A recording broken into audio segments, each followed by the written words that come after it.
Om Jnanatimirandasya Jnananjana Salakaya Chakshurunmilitam Jena Tasmai Sri Gurave Namaha. Sri Chaitanya Manobhistam Stapitam Jena Bhutale Swayam Rupa Kadamahyam Dadati Shwapadantikam. Vande Aham Sri Guru Sri Yutabara Kamalam Sri Gurun Vaishnavamscha Sri Rupam Sagrajatam Shahagana Ragunatam Vitam Tam Sajivam Sadvaitam Shavadutam Parijana Saitam Krishna Chaitanya Devam Sri Radha Krishna Padan Sahagana Lita Sri Visakanvitamscha He Krishna Karuna Sindhu Dinabandhu Jagatpate Gopesha Gopika Kantha Radha Kantha Namostute Tapta Kanchana Gaurangi Radhe Vrindavaneshwari Vrishabhanu Stuti Devi Pranamami Haripriye Vancha Kalpatarubhyascha Kripa Sindhuvya Evacha Patitanam Bhanevyo Vaishnavebhyo Namo Namaha Jai Sri Krishna Chaitanya Prabhu Nityananda Sri Advaita Garadhara Srivasadi Gaura Bhakta Vrinda Hare Krishna Krishna Krishna Hare Hare Hare Rama Rama Rama Hare Hare.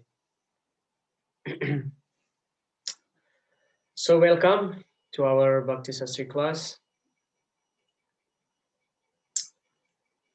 Okay. So in the previous class,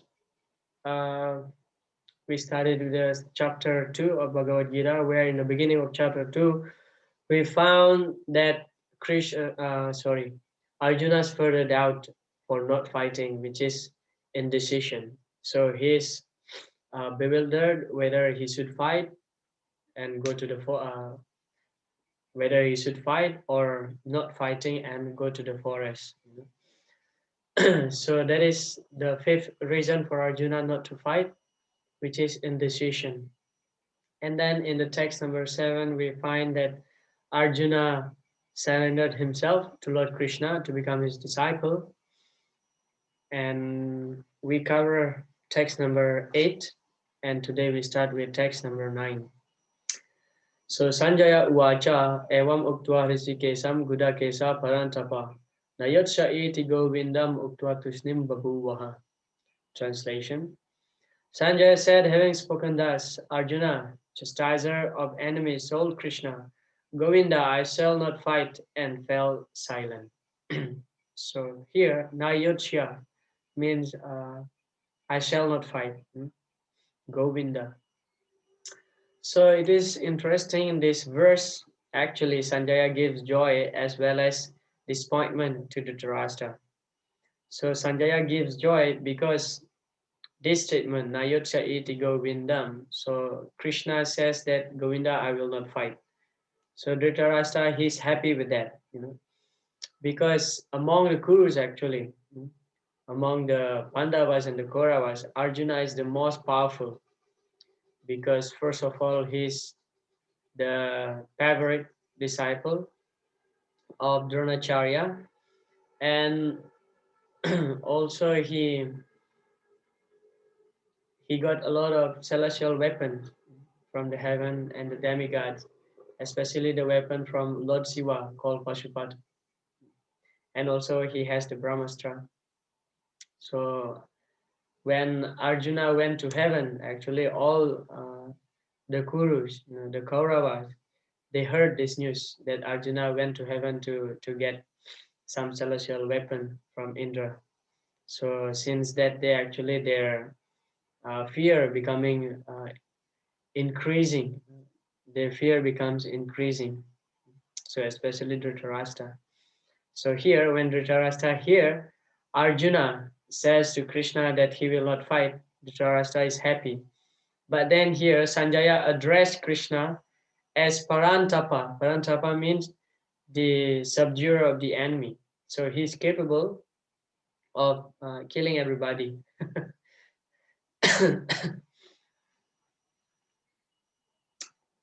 Text number 10. O descendant of Bharata, at that time Krishna, smiling in the midst of both the armies, spoke the following words to the grief-stricken Arjuna. So that is the reason here why Lord Krishna, he smiled at Arjuna. So the reason is that given by Baladev Vidyabhushan, Srila Baladev Vidyabhushan, because all these days Arjuna and Krishna, their relationship just, you know, like friend. They are in friendship mood. But here, when Arjuna surrendered to Krishna, so Krishna smiled, you know, oh, before you treat me as friend, now you surrender to me. Actually, Vishwanath Chakravarti Thakur, he got the insight of this conversation between Krishna and Arjuna in this verse, text number 10, where Vishwanath Chakravarti Thakur explained that Arjuna is asking Krishna to become his spiritual master. But Krishna here saying that I'm your friend, how can I become your guru? So in principle, normally, uh, okay, we don't take our friend seriously. Whatever his word, we don't take seriously. So Krishna here smiled because Krishna said that I'm your friend. How can I become your guru? Why don't you go to the great sage Vyasadeva? He's capable of guiding you. He can become your spiritual master. But seeing seeing Arjuna's determination, that is one of the qualification how Krishna, the reason Krishna accepting Arjuna as his disciple, because he's determined. No, no, no. Arjuna said, no, no, you are capable to instruct me. So in this way, Krishna smile. Of course, Krishna smile here is sarcastic toward Arjuna. Text number 11. The Supreme Personality of Godhead said, while speaking learned words, you are mourning for what is not worthy of grief. Those who are wise lament neither for the living nor for the dead. So here, immediately, Lord Krishna chastised Arjuna. So normally, we don't chastise those who are not surrendered to us. Those who don't surrender to us, we don't chastise. Okay. So here, when Lord Krishna take the role as a spiritual master, immediately Lord Krishna chastise Arjuna. You know, you talk like you are learned, but this kind of grief is not worthy for you. What is that? Lalane bahavo dosas tadane. What is that? Lalane bahavo dosas tadane natulalayet tasmat putram chasisyasya. So Chanakya Pandit said, we can chastise only two two personalities in our life, which is Putra, our son or daughter, and Sishya, our student or disciple. So, for example, if you are Grihastha, so you want to see your children behave nicely. So whenever they commit mistake, so immediately you chastise them. For example, if you find your children smoke cigarette, immediately you chastise him because of the affection, actually, because of our affection. So when the spiritual master chastises the disciple, that is actually the manifestation of his love, of his affection toward the disciple. But if there is no love, there is no reason for us to chastise. For example, if I see somebody in the street, random people who smoke cigarette, I don't care. I don't care because there is no relationship. So I don't want to chastise because there is no affection, no relationship. But if I see my own son smoke cigarette, then immediately I'm going to slap him. So Arjuna here, he got chastised immediately by Krishna because Krishna loves Arjuna very much. This is the manifestation of his love for Krishna in the form of chastisement. Text number 12. This is the very famous verse. Natvevaham jatunasam natvam nime janatipaha nachaiva na bhavishyama sarve vayamata param. Never was there a time when I did not exist, nor you, nor all these kings, nor in the future shall any of us cease to be. So here Krishna is refuting the Mayavadi philosophy, actually. In the purports, the Prabhupada writes, the Mayavadi theory that after liberation, the individual soul, separated by a covering of Maya or illusion, will merge into the impersonal Brahman and lose its individual existence. It is not supported herein by Lord Krishna, the Supreme Authority, because the soul is eternal and the soul maintaining its individuality even after being liberated from this material world. So Srila Prabhupada, he gives an example just like a green bird entered into a green tree. So it seems the bird merging with the tree, but in actuality, the bird keeping its individuality. So the bird does not become the tree.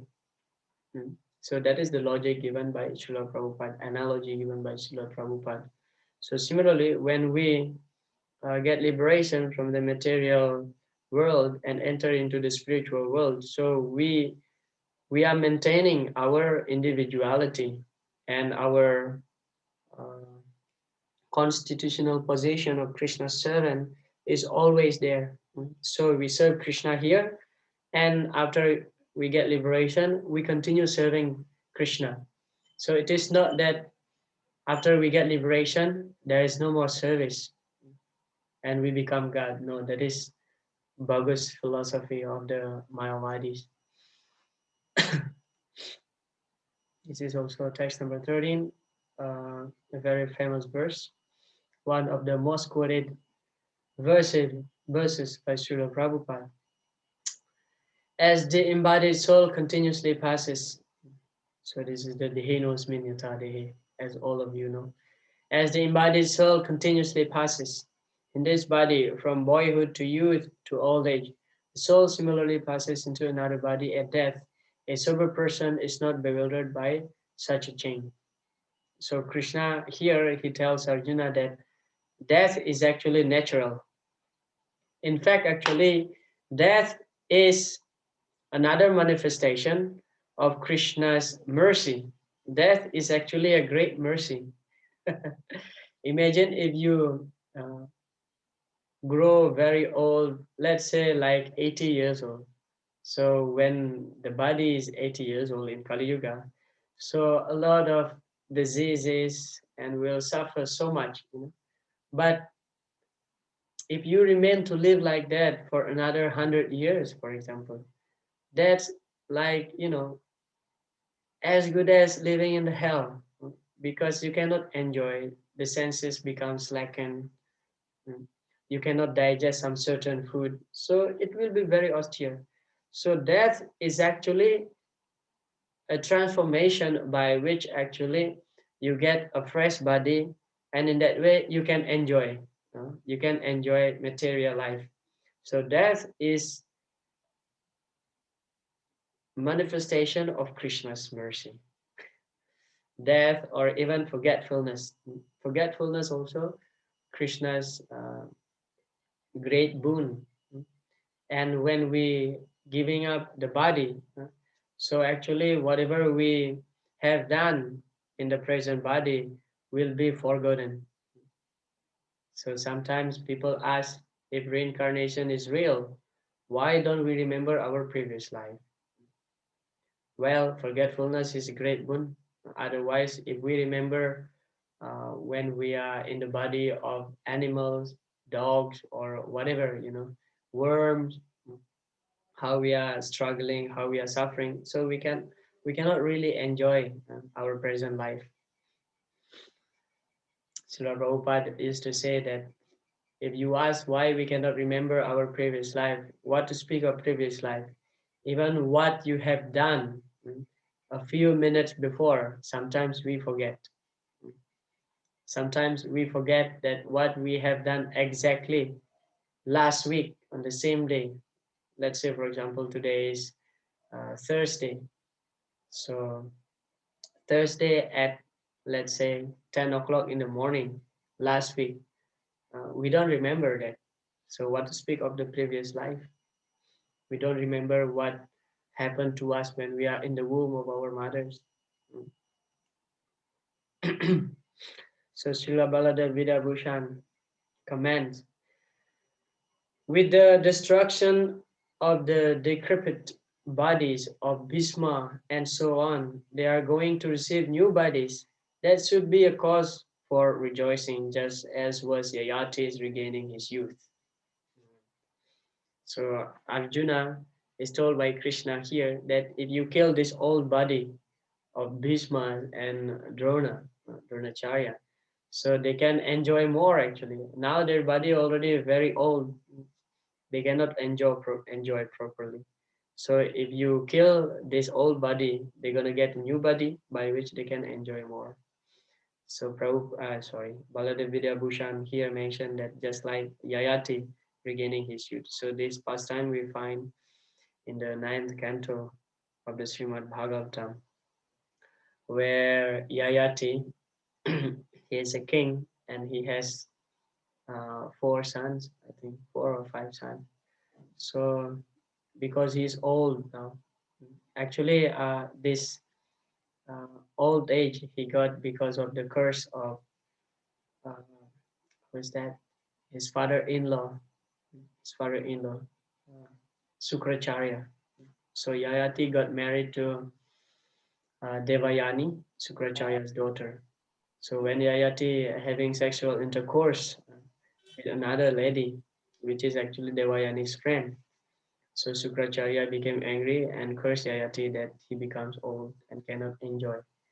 So Yayati approached his sons, starting from Kuru, and then Kuru is the eldest son of Yayati, and all of them actually rejecting except Puru. Puru is the youngest son of Yayati. So when Yayati asked, "Can we exchange exchange my old age with your youth?" So Puru agreed with that, and then he gave his father uh, his youth, and Puru becomes old.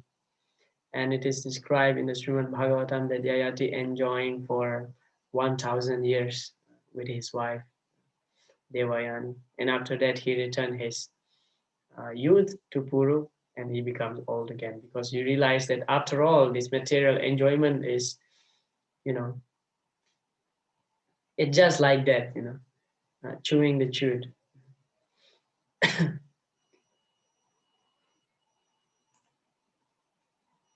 Text number 14, Matras Parsas to Kauntaya, Sitos Nasuka Dukada, Agama Payino Nityas Tamstitik Sasubharata.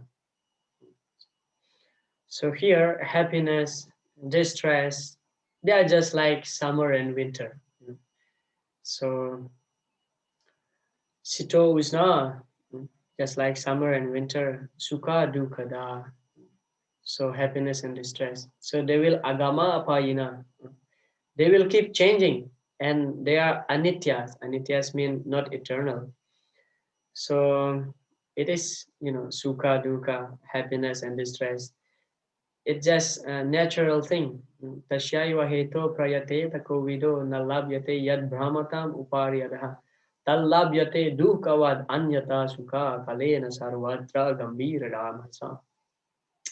So kalena sarvatra gambhira ramhasa. It is by the due course of time we will get uh, happiness, just like by the due course of times we get suffering. We don't ask for suffering, but the suffering in life will come anyway by the due course of times. So similarly, happiness will come anyway. So the intelligent person, tasyaiva heto prayatita kovida means those who are intelligent. They will not pay so much attention with the suffering and happiness in the material platform. Nalabhyate yad brahmatam uparyadaha. Their concern is only that which is not obtainable in the planet of Brahmaloka, the topmost planet in the material world, down to the lowest planet, Patalaloka. That which is not easily available. So that is their concern. What is that? Devotional service. This is in the first canto of Srimad Bhagavatam. Okay, text number 15. Yam hina vyatayantiete. Oh, just a second. Here I highlighted this word Kaunteya and Bharata. Lord Krishna addresses Arjuna as Kaunteya and Bharata just to make to fire him actually from which dynasty he belongs to. Kaunteya from his mother's side and Bharata from his father's side. So Arjuna belonged to the high and prestigious Kshatriya family. So it is not worthy for Arjuna to lament like a coward, try to avoid a fight, lamenting like a fool actually, because in this very moment, Arjuna is acting as adhira, not dhira but adhira, one who is not sober, one who is bewildered. Okay, this is the eligibility of mm, liberation. Yamhina vyatayante te purusham purusharishava. So here Arjuna is addressed as Purusham Purusha Rishabha. Rishabha means best among men. Purusha means man. Purusha Rishabha, oh best among men. Arjuna is addressed as best among men here. So he actually, Krishna again, he is very sarcastic here. He addresses Arjuna as best among men. He tried to remind Arjuna that you are very intelligent. You are the favorite disciple of Dronacharya. You are the best among the Kuru. But still, you are lamenting like this. So it is not at all worthy for you. So Lord Krishna addressed Arjuna here as best among men. Samadukha Sukham Dhiram Somritattvaya Kalpate. So this is the eligibility of getting liberation, which is Samadukha Sukham Dhiram. So to see suffering and miseries, suffering and happiness in equal vision. Sama, the person who is not disturbed by happiness and distress and is instead, and is steady in both, is certainly eligible for liberation. So mritatvaya kalpate. So amritatvaya. Amrita means nectar, eternity. So one who is undisturbed by happiness or distress, so he's eligible to get liberation. Text number 16. Those who are seers of the truth have concluded that of the non-existent, the material body, there is no endurance, and of the eternal, the soul, there is no change. This they have concluded by studying the nature of both.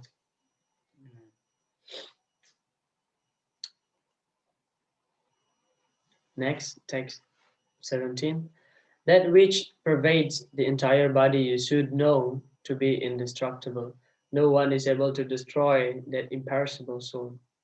So now Krishna, actually from text number 12, Krishna is instructing Arjuna about the eternity of the soul. So he's talking about the Sankhya philosophy, the differentiation between matter and spirit, between the body and the spirit soul.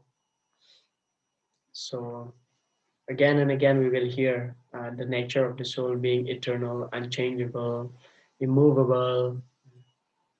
The soul is amazing. We'll find that this soul is described as 1/10,000th part of the upper portion of the hair point in size. So this is the size of the soul. So the tip of the hair divided into 10,000. Almost impossible to see the soul. That's why the scientists, they don't believe with the soul because they can't see the soul.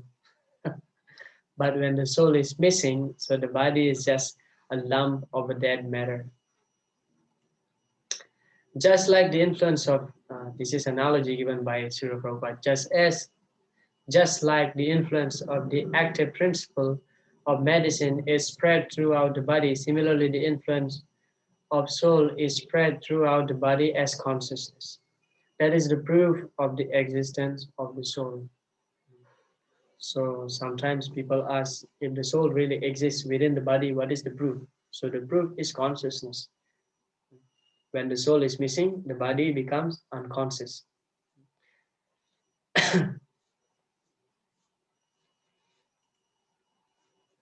Text number 18. The material body of the indestructible, immeasurable, and eternal living entity is sure to come to an end. Therefore, fight, O descendant of Bharata. Again, Krishna is telling Arjuna here that anyway, the material body gonna die. Whatever material, it is not eternal. Well, the soul is eternal. So if you don't kill them, somehow or other, by the will of the providence, they will die. Die means they will change their body.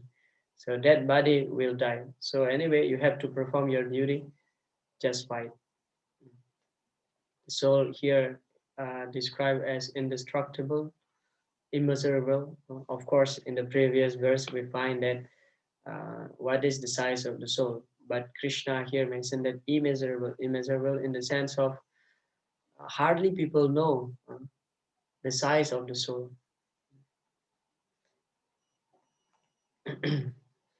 Text number 19.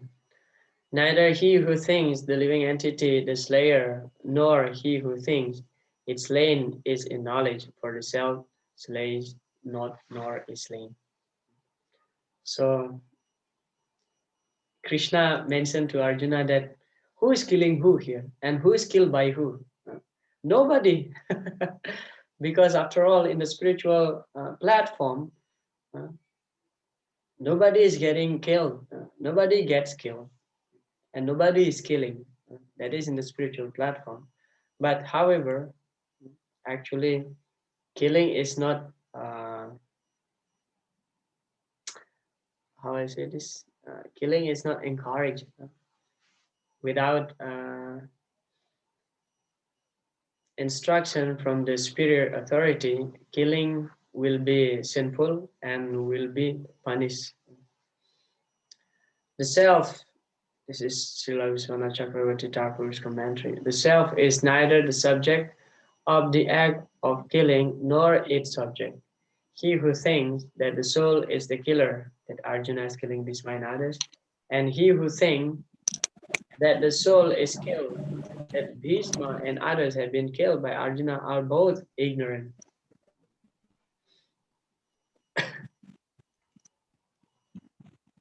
Yeah. Srila Prabhupada in his purport to text number 19, what is killed or is supposed to be killed is the body only. This, however, does not at all encourage killing of the body. The Vedic injunction is Mahimsa Sarva Bhutani, never commit violence to anyone. Nor does understanding that the living entity is not killed encourage animal slaughter.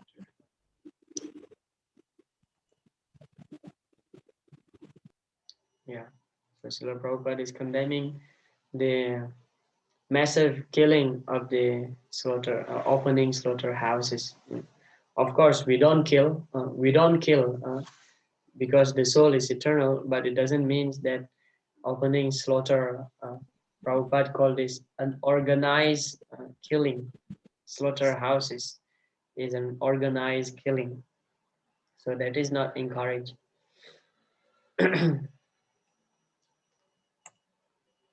So killing, in principle, killing is wrong.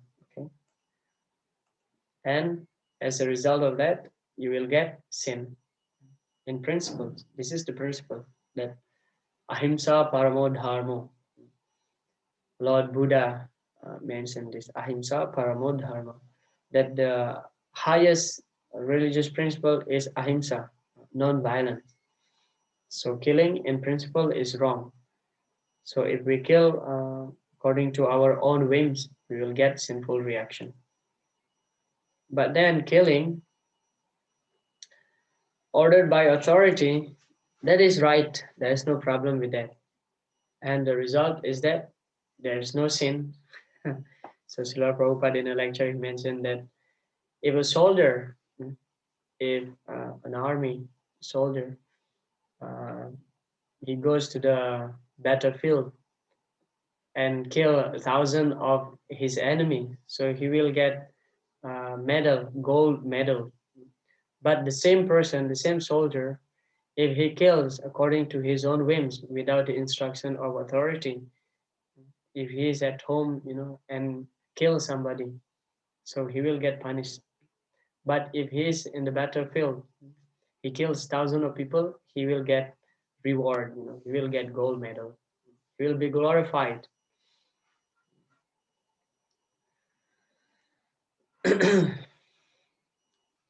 Any question so far?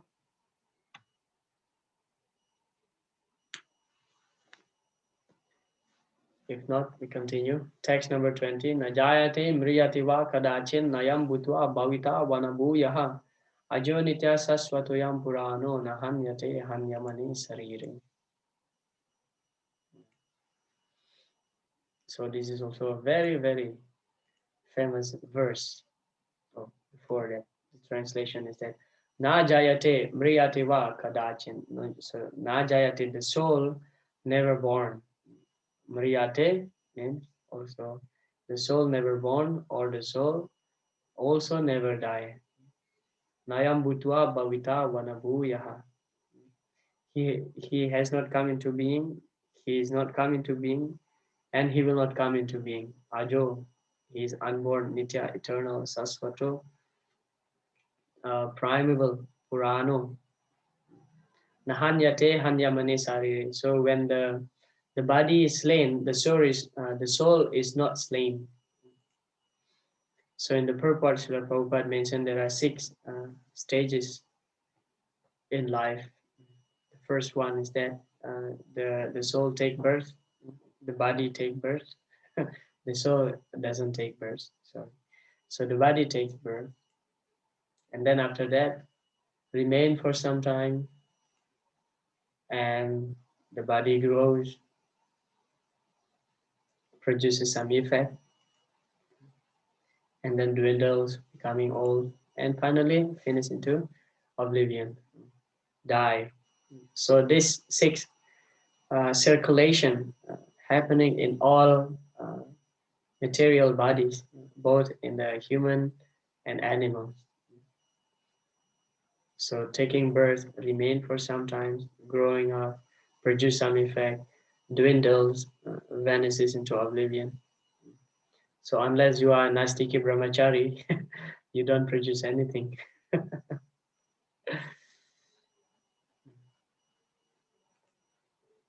There are 2 kinds of souls, namely the minute particle soul, the Anu Atma. This is the Jiva, the individual soul, and the super soul, the Vibhu Atma. Anu means actually small, and Vibhu means big.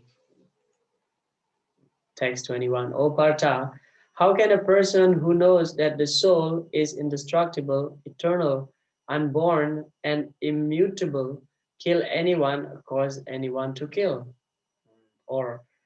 Kill anyone or cause anyone to kill. When violence is considered to be all right, because we see that Krishna is inducing Arjuna to fight, to commit violence. So when violence is considered to be all right, when it is connected in Krishna service. Here the example is that it's like Hanuman burns Lanka, Bhim killed Duryodhana, Parasuram, he killed 21 Kshatriya kings along with their soldiers. Krishna, even Krishna himself killed his own uncle. So violence considered to be all right when we utilize that violence in order to establish the religious principles.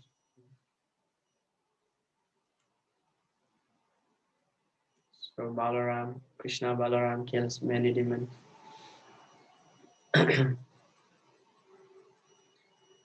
So this is also a very famous verse. Vasamsi jirnani yatha vihaya navani grihnati naroparani tatha sarirani vihaya jirnani anyati sanyati navani de. Vasamsi means cloth. As a person put on a new garment, giving up old ones, the soul similarly accepts new material bodies, giving up the old one, the old and useless one. Vasamsi is cloth. Jinani yatha vihaya.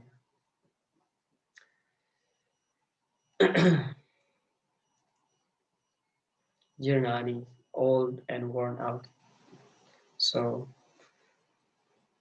when our clothes becoming old and torn here and there, so we want to change that.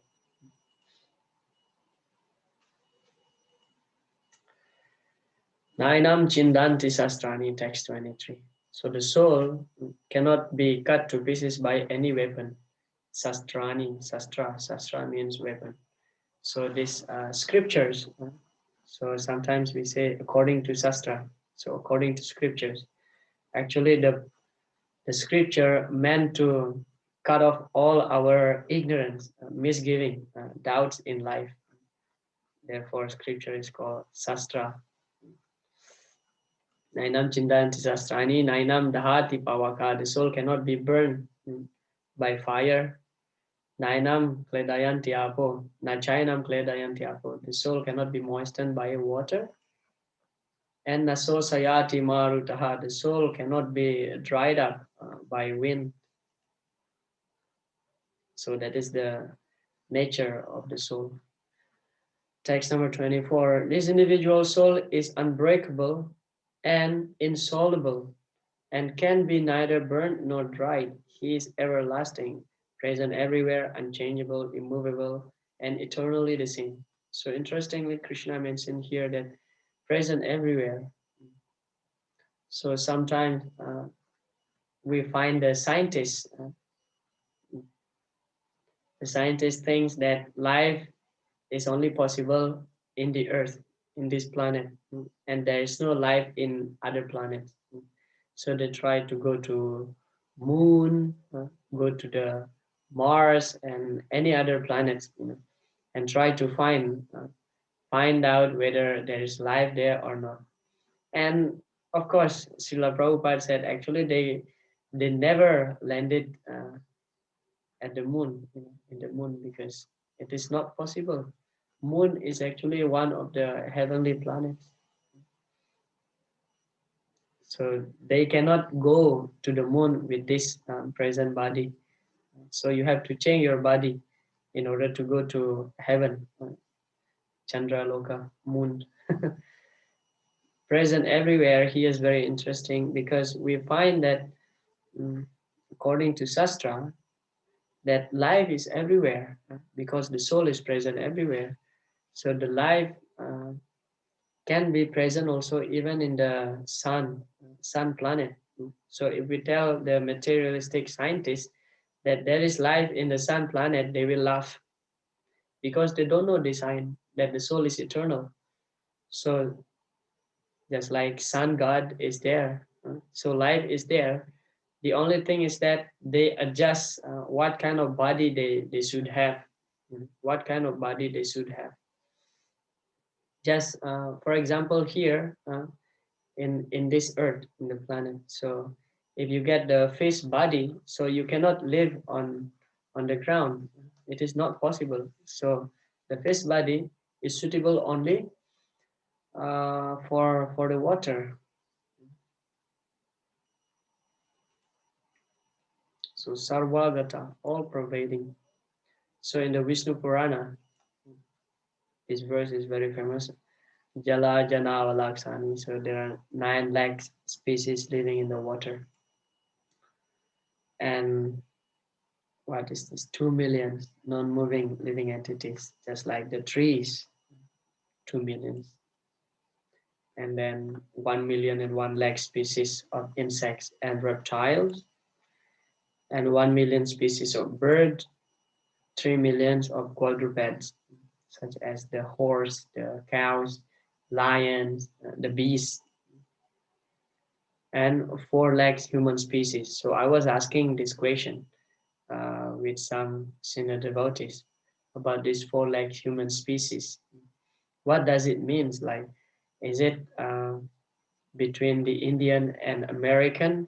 So that's considered to be two species, for example. So actually, this human species also refers to the demigod's body, and also the different grades of our mentality and consciousness. So there are 400,000. So you can find this verse quoted by Srila Prabhupada in Madhya Lila, Chaitanya Charitamrita, Madhya Lila, chapter 19, text 138.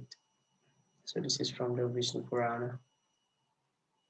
Okay, text number 5. It is said that the soul is invisible, inconceivable, and immutable. Knowing this, you should not grieve for the body.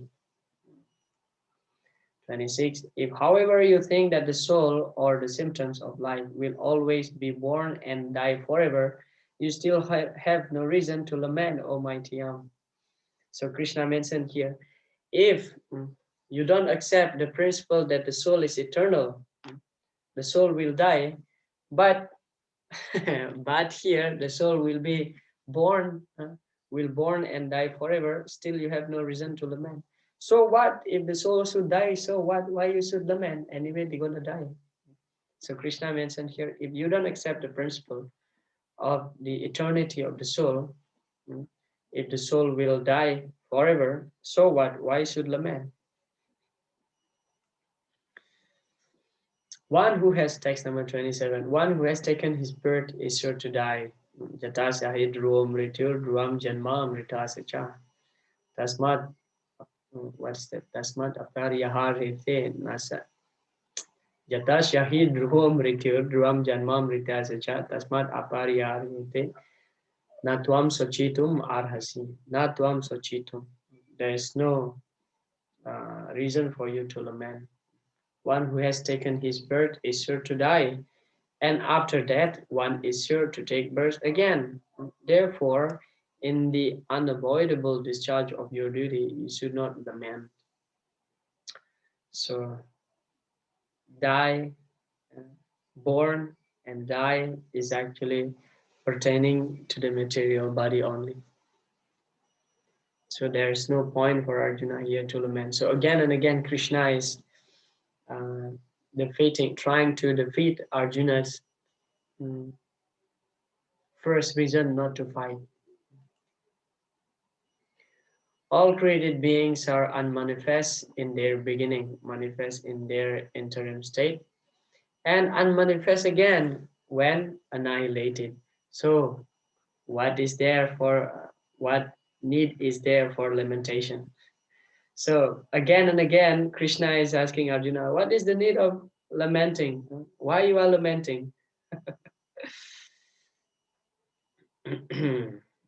Text 29. Pashyanti, Vadati, Srinoti. So this is also a famous verse saying that the soul is amazing. The soul is amazing. Acharyavat pashyati kachidenam. Some people see the soul as amazing. Acharyavat vadati tataiva janha. Some people describe the soul as amazing.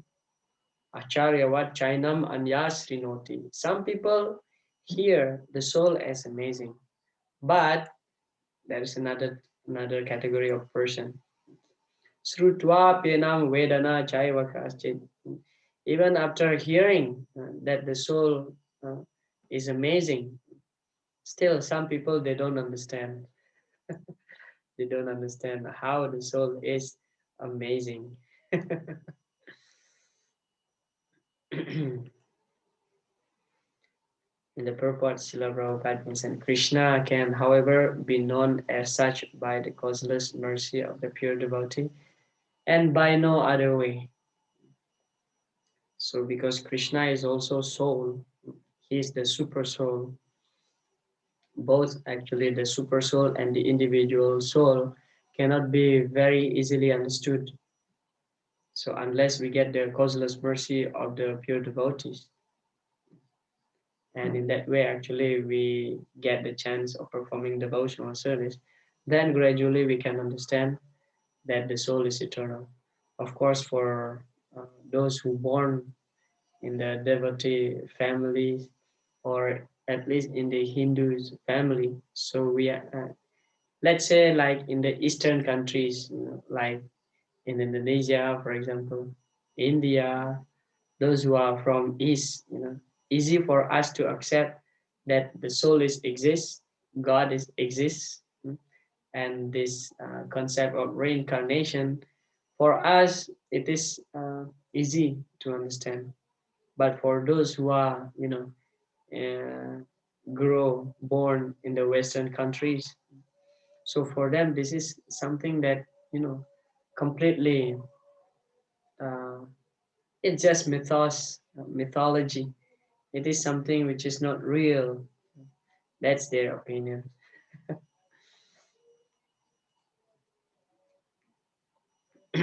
Text number 30. O descendant of Bharata, he who dwells in the body can never be slain. Therefore, you need not grieve for any living being. Though the soul is immortal, violence is not encouraged. But at the time of war, it is not discouraged when there is actual need for it. That need must be justified in terms of the sanction of the Lord and not capriciously. So finally, here is the last uh, verse from Lord Krishna to defeat Arjuna's first reason not to fight, which is compassion. Arjuna here, he is unnecessarily feeling compassion with the argument that I don't want to kill them. But actually, Arjuna will not kill anybody. Arjuna will not kill anybody because all of them, his grandfather, teachers, his cousin brothers, all of them are spirit souls and they are all eternal. So there's no reason for Arjuna of feeling grief, feeling compassion. Srila Prabhupada said in a lecture, so whom we shall accept, the statement of Krishna or some rascal philosophers or some so-called religionists, whom we shall accept? We shall have to accept Krishna, the supreme authority, the supreme being. So we see Srila Prabhupada, he's as if uh, forcing us, as if Srila Prabhupada is forcing us to accept Krishna as the authority. But well, Srila Prabhupada, he has base why we have to accept Krishna as the authority.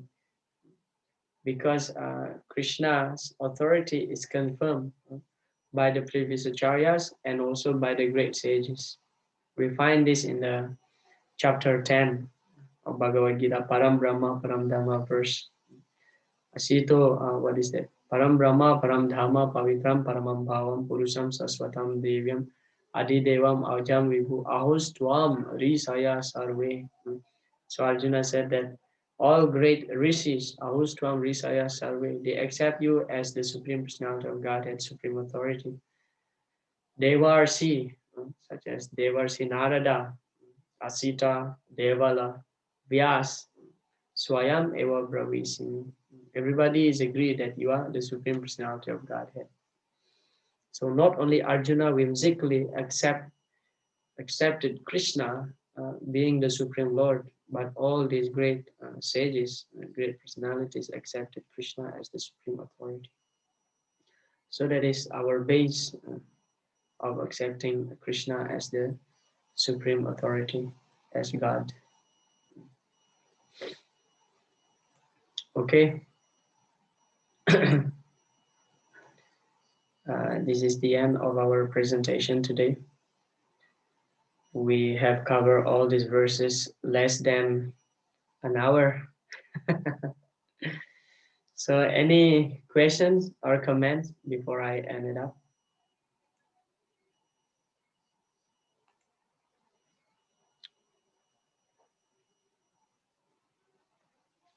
Or you have heard something that you would like to share?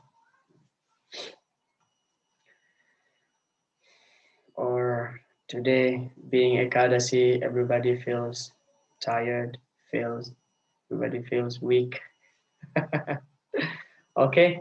Jai Shri Prabhupada, Vancha Kalpatarubhyascha, Kripa Sindhubhya Evacha, Patitanam Pavanebhyo Vaishnavabhyo Namo Namaha. Thank you. Hare Krishna. Well, for us, this subject matter is quite easy, I would say like that. Especially we've been practicing for quite few years.